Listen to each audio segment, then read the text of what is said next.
Ya, kasus kekerasan dan pembunuhan sejumlah pembantu rumah tangga di Medan sempat menggegerkan publik pada tahun 2014 lalu.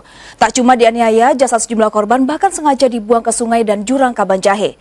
Yang mengerikan, polisi juga menemukan kuburan berisi tulang belulang manusia di dalam rumah tersangka.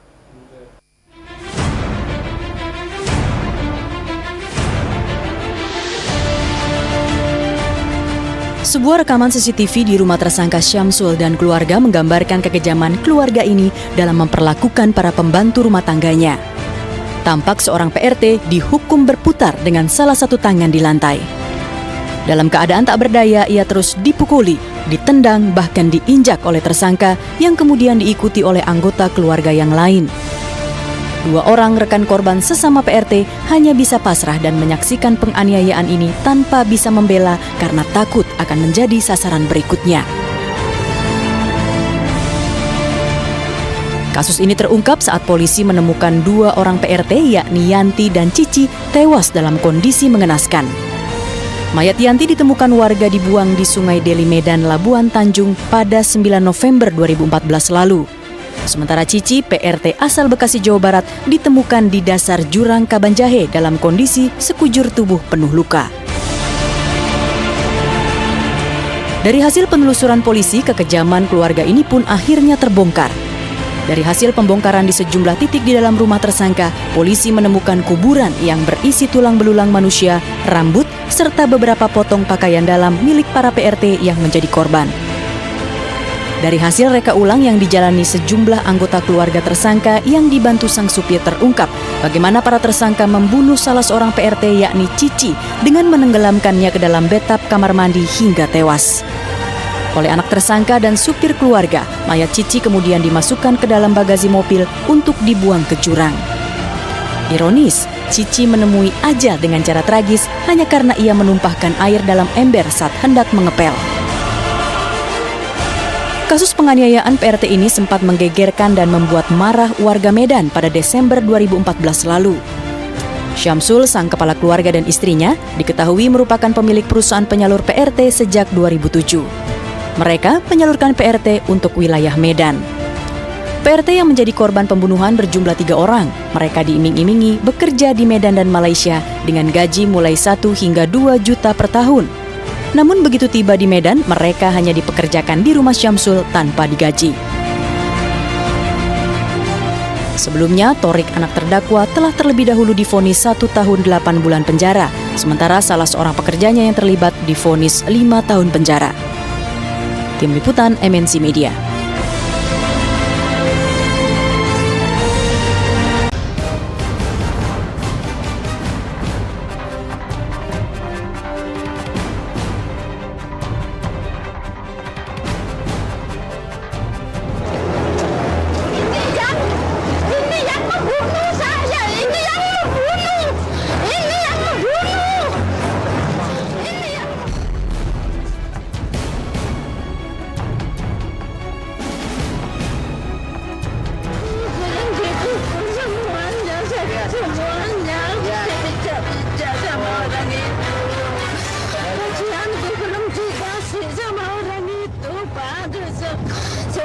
Saya udah kerja 2 tahun di situ, di tempatnya bos lain belum digaji.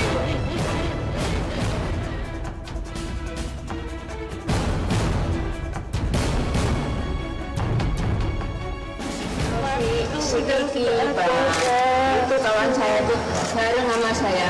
Pokoknya matinya dia itu sangat menderita.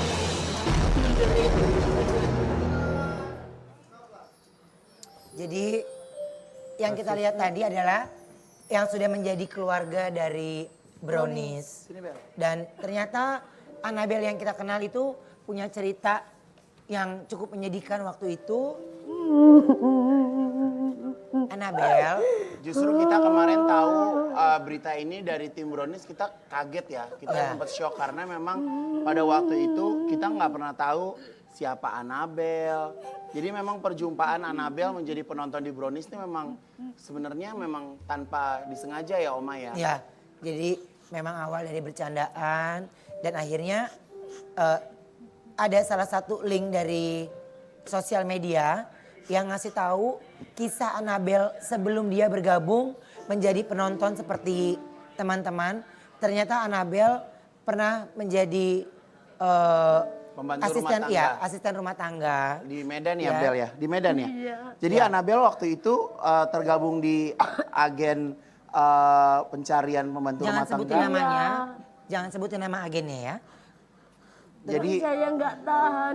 Teman saya di depan mata saya ada yang dibunuh, ada yang kepalanya pecah, ininya sikat dia jadi dua, Oke, nggak oke. tahu dibuang di mana. Saya 5 tahun, teman saya 5 tahun nggak pernah digaji. Yang namanya Bu Enda nggak pernah digaji 5 tahun. Cuma dipukulin, suruh minum air di galon sama air sama nasi putih, cuma itu aja, nggak pakai apa-apa. Terus makan yang di sampah itu dimakan Kita sama duduk dulu teman-teman Anabel ya. aku. Kita duduk dulu. kalau Tapi- jalan bisa agak lepas dulu, Bel. Ya, nanti Ya. jalan duduk lagi. Nah, Anabel, ini justru kita benar-benar baru tahu berita ini ya dari salah satu netizen Ya. yang nge-tag ke Instagram kita ya. Dan ternyata sebelum Anabel jadi penonton ini yang saya bilang, ternyata Anabel punya cerita yang menyedihkan. Dan Anabel, jadi selama 5 tahun kamu itu bekerja aja, Iya, nggak digaji. nggak digaji. Kalau nanya gaji dipukul. Iya, pernah aku nyonok rokok ini bekasnya rokok. Terus tangan saya merah-merah semuanya dipukul sama Majikan. apa iya. Terus Jangan sebut nama ya. Ya. terus sama entong panas, syuting panas, kepala dipecahin sininya. Terus saya nggak tahu jam 2 malam itu teman-temanku udah nggak ada. Saya cuma nanya aja, Bu, mana teman saya, Bu? Nggak tahu. Kamu mau kayak dia? Aku tahu dari saksi itu, Pak Kak Ruben. Teman saya yang namanya Bu Cici, Sakpodo Bu Ika itu kepala dibawa, kaki di atas ditenggelamin. itu berada Saya di nggak rumah tempat tahan, Anabel saya. kerja atau di tempat penampungan, Bel? Di tempat penampungan. Jadi sebelum ketemu majikan malah. Belum ketemu. Saya cuma di situ cuma bantu anaknya juga pernah dipukulin sampai minta tolong sama saya. Kak, ini mama kenapa sih Kak kok kayak gini Kak? Bisanya mukul-mukul pembantu, semuanya dipukul. Aku kasihan sama kakak nggak dikasih makan. Dulu saya pernah suruh minum air galon segini, suruh ngabisin sendiri. Anabel, Makan itu makan dedek, teman saya tuh Sakpodo Bu Ika itu makan dedek. Sampai dia tuh minta air, saya nggak boleh ngasih air. Anabel 5 tahun bertahan di situ. Udah tahu Anabel disiksa, udah tahu Anabel nggak dikasih makan yang bener, layak. Kenapa Anabel tetap bertahan di situ? Karena nggak bisa keluar, Kak Wendy. Dikunci semua aksesnya. Wen. Dikunci semuanya, ada CCTV-nya banyak. Tapi justru Anabel ini superhero, Ay. Karena dia bisa selamat karena kamu bikin surat, kamu gulung-gulung, kamu lempar ke rumah tetangga ya? Iya, iya. Terus ada orang Cina bilang kalau di sini ada pembunuhan. Jadi yang menyelamatkan itu justru malah Anabel sendiri. Dia nulis di kertas, dia lempar. Ke rumah tetangga, Oma. Tapi kan kadang-kadang kita kalau ngelihat kertas bahkan kita buang ya. Iya. Tapi memang jalan Tuhan, sudah Oma, jalan dikasih Tuhan. lihat. Anabel dan banyak orang yang ngelihat Anabel, sebel ngelihat Anabel ini. Tapi sebenarnya Anabel ini bekerja sampai sekarang ini, dia bekerja untuk mengangkat derajatnya. Karena dia nggak peduli dibilang dia penonton bayaran. Dia nggak peduli dibilang apa, tapi kalian tidak pernah merasakan ada di posisi Anabel diperlakukan dengan yang tidak wajar selama 5 tahun. Kita bisa makan rendang, kita bisa makan ayam. Tapi Anabel pada saat itu makan dedek ayam. Ya, tapi masih dikasih kesehatan. Banyak orang yang jahat, tapi Anabel masih diberikan kesehatan.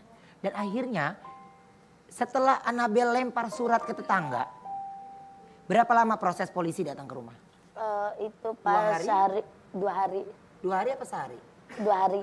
2 hari setelah itu ada penggerebekan. Iya, ada penggerebekan. Pertama kali katanya polisi itu cuma Pak lampunya nganu mati ya terus ya tiap hari mati terus dia betulin PLN terus di situ ada saya ada teman saya Bu Endang Bu Rukmiani sama saya bertiga yang gitu masih orang 3 aja. Terus saya dibilang gini, sini kamu, ini kenapa kamu kok merah-merah semuanya, terus ini kok bekasnya di apaan ini? Ini saya dinyonyok rokok, dipukulin. Di mana? Di situ. Saya tahu ada teman saya yang meninggal di kamar mandi situ, saya kasih tahu. Langsung saya suruh keluar. Sama polisi itu udah saya suruh keluar, semuanya udah keluar semuanya. Pak Samsul itu Masih di dalam? Enggak, Pak Samsul itu kerja jualan ake, yang istrinya di kamar nggak berani keluar rumah, jadi dia tuh cuma di kamar aja. Anaknya pas sekolah jam 12 siang itu terjadian kegerebekan. Penggerebekan itu. Ya. Oke. Jadi kalau misalnya dilihat ya, Anabel ini dalam hidupnya punya banyak sekali trauma ya Bel. Saat bekerja punya trauma, di rumah tangga punya trauma. Tapi kamu masih sehat ya. Salut banget buat Anabel. Ya. Kita kasih tepuk tangan dong untuk Anabel. Dan gue baru tahu sih ya, Kak Ruben, Kak Ivan, maksudnya kondisi Anabel ternyata beberapa kali kan waktu kayak kita ngobrol juga ya Anabel ya. Anabel cerita masa lalunya seperti apa gitu. Dari situ aja udah ngerasa bahwa Anabel sosok yang kuat. Apalagi denger cerita seperti ini luar biasa banget dan jalan Tuhan untuk bisa Anabel. Dan semua kayaknya udah bukan kayak nggak sengaja ya. Kalau